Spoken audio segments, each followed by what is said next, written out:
Hello friends, welcome to Market Academy. Today I am going to teach Basic Proportionality Theorem, जो कि ये topic है 10th class mathematics Maharashtra state board से. Okay, तो generally ये तो मैथमेटिक्स के चैप्टर में तो काम आता ही है, जो कि सिमिलरिटी चैप्टर होता है ट्रायंगल का. तो आइए दोस्तों, बिना किसी देरी के हम स्टार्ट करते हैं बेसिक प्रोपोर्शनलिटी थ्योरम.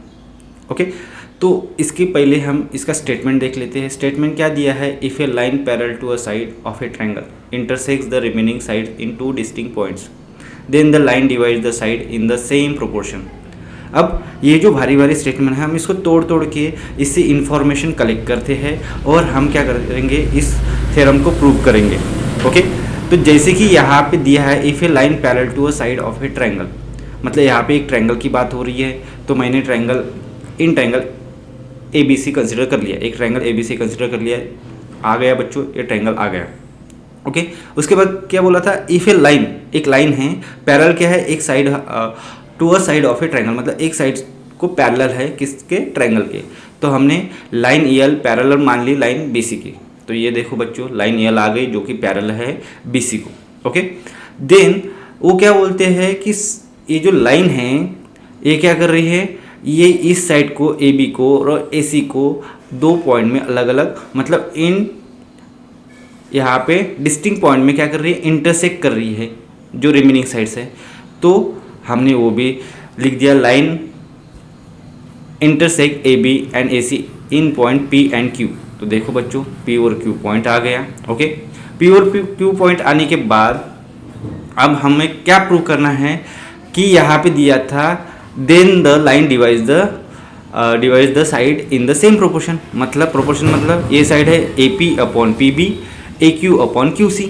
ओके, तो इसलिए A P upon P B equals to A Q upon Q C लिखा. तो इसके लिए हमें ये थ्योरम प्रूव करने के लिए थोड़ा सा कंस्ट्रक्शन करना पड़ेगा. अब कंस्ट्रक्शन क्या है? ड्रॉ सेगमेंट पी सी, मतलब ये पी सी. तो चलो बच्चों, ड्रॉ कर दिया पी सी, और एंड सेगमेंट बी क्यू, तो बी क्यू भी ड्रॉ कर दिया. हो गया हमारा बच्चों यहाँ तक पूरा, मतलब गिवन भी हो गया, टू प्रूव भी हो गया, कंस्ट्रक्शन भी हो गया. अब देखते हैं इसका प्रूफ. ओके, तो इसमें तीन कंडीशन से सॉल्व कर सकते हैं. तो प्रूफ में फर्स्ट कंडीशन देखते हैं. यहाँ पे हमें ट्रायंगल दिया है. ओके, हम क्या करते हैं, इसमें दो ट्रायंगल सिलेक्ट करते हैं. कौन सा? ए पी क्यू आ गया, ए पी क्यू, और उसके बाद पी क्यू भी है, तो पी क्यू भी आ गया. हैव इक्वल हाइट्स, इनकी हाइट क्या है, इक्वल है. अब हाइट इक्वल कैसी है वो भी बता देता हूँ. देखो, अगर मैंने ए पी क्यू को अगर ये पी ए इसका बेस माना, क्या माना, बेस, तो इसकी हाइट इसके अपोजिट वर्टेक्स से सीधा इसके ऊपर परपेंडिकुलर ड्रॉ करनी पड़ती है. तो ये होगी हाइट ए पी क्यू की. वैसे सेम एज इट इज़, अगर मैंने पी क्यू बी ट्रायंगल में पी बी को मैंने बेस माना, तो उसकी अगर हाइट निकालूंगा तो ये सीधा इसके अपोजिट वाला वर्टेक्स इससे सीधा परपेंडिकुलर ड्रॉ करना पड़ेगा, जो कि इधर ही ड्रॉ होगा. मतलब इनकी हाइट सेम ही है, इक्वल ही है. ओके, तो ऐसे सॉल्व करना पड़ता है. तो मान लो इनकी हाइट इक्वल है, तो इनका जो एरियाज ऑफ रेशियो रहेगा, ratio of areas of two triangle with equal heights, वो किसके, बेस के प्रोपोर्शन में आएगा. तो इसलिए मैंने area of triangle A P Q upon area of triangle P Q B, इनका जो रेशियो लिया है A P upon P B लिया है. हाइट तो इक्वल है, इनटू हाइट आ जाएंगे तो कट जाएगा, तो area is proportional to base. ये फर्स्ट कंडीशन हो गई बच्चों.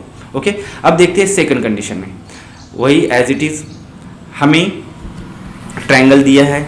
यहाँ पे हम दो ट्रायंगल फिर से कंसिडर कर रहे हैं, ए पी क्यू. पहले इसमें भी ए पी क्यू कंसिडर किया था, और दूसरा है पी क्यू सी. तो पी क्यू सी, हम ये वाला ट्रायंगल पहली कंडीशन में पी क्यू बी कंसिडर किया था, अभी पी क्यू सी कंसिडर कर रहे हैं, तो ये वाला ट्रायंगल आ गया. तो इन ट्रायंगल का ratio of areas of these two triangles लेंगे. अब यहाँ पे क्या होगा, ये भी बेस से प्रोपोर्शनल आएगा. अब बेस से प्रोपोर्शनल कैसे आएगा बच्चों? यहाँ पे देखो, ये क्या है, ये मान के चलता हो ए पी क्यू का बेस इधर साइड, तो इसकी हाइट क्या हो जाएंगी, सीधा इसके ऊपर परपेंडिकुलर ड्रॉ करूँगा, ये हाइट हो गई. Same as it is, P Q C का बेस में क्यू सी को मानूंगा, और इसकी हाइट इधर से ही ड्रॉ होंगी. मतलब इन दोनों की हाइट क्या है, इक्वल हाइट्स. तो दैट्स वाई इधर हमने लिखा है हैव इक्वल हाइट्स. ओके, तो इसका जो ratio of areas of two triangle आएगा ये बेस को प्रोपोर्शनेट रहेगा। तो आ गया बच्चों बेस को प्रोपोर्शनेट। तो area of triangle A P Q upon area of triangle P Q C equals to A Q upon Q B, areas proportionate to the base. Okay, अब थर्ड कंडीशन की तरफ बढ़ते हैं। थर्ड कंडीशन में फिर से वही ट्रायंगल दिया है। हम क्या करते हैं, इसके अंदर के दो ट्रायंगल कंसिडर कर लेते हैं। ओके, अब कैसे करना है वो बताता हूँ। यहाँ पे सेगमेंट पी क्यू जो है, सेगमेंट पी क्यू जो कि लाइन क्या कर रही है, एल पी क्यू पॉइंट में इंटरसेक्ट कर रही है, तो हमने यहाँ से पी क्यू सेगमेंट ले लिया। Is the common base of triangle P Q B और P Q C. Common base of triangle P Q B कहाँ पे, ये है। पी क्यू सी कहाँ पे है, ये है। इनका अगर मैंने ऐसे उल्टा करके देखना पड़ेगा इस डायरेक्शन में, तो ये बेस बन जाएगा। पी क्यू बी ट्रायंगल का हमने पी क्यू बेस माना, पी क्यू सी ट्रायंगल का हमने बेस माना, दोनों का बेस इक्वल ही है। ओके, उसके बाद segment P Q parallel to B C है। ये जो पी क्यू है ये बी सी को पैरेलल है। इसका मतलब अगर ये वर्टेक्स यहाँ पे आ रहा है, इसका वर्टेक्स यहाँ पे आ रहा है, अगर मैं इन दोनों ट्रायंगल की हाइट अगर काउंट करूँगा, ये तो पैरेलल है ना, ये और ये, तो इनकी जो हाइट रहेंगी, दोनों ट्रायंगल की हाइट्स क्या होंगी, इक्वल हो जाएंगी। ये दोनों ट्रायंगल्स की हाइट क्या हो जाएंगी, यहाँ से इक्वल हो जाएंगी। ओके, ये यहाँ से इन दोनों ट्रायंगल की हाइट क्या रहेंगी, इक्वल रहेंगी। ओके, तो मतलब बेस भी इक्वल है, हाइट भी इक्वल है। Therefore areas of triangle P Q B equals to area of triangle P Q C, ये दोनों आ जाएगा। ओके, तो कैसे आएगा अभी देखते हैं। Hence a triangle P Q B and triangle P Q C have equal heights, ये बता दिया। तो देयरफॉर दोनों ट्रायंगल का जो एरिया है वो क्या आएगा, इक्वल आएगा। ये थर्ड कंडीशन होगी। ओके, अब देख, तो हमने तीनों कंडीशन देख ली बेटा। एक अब हम इसको एक पेज पे अच्छे से लिख लेते हैं।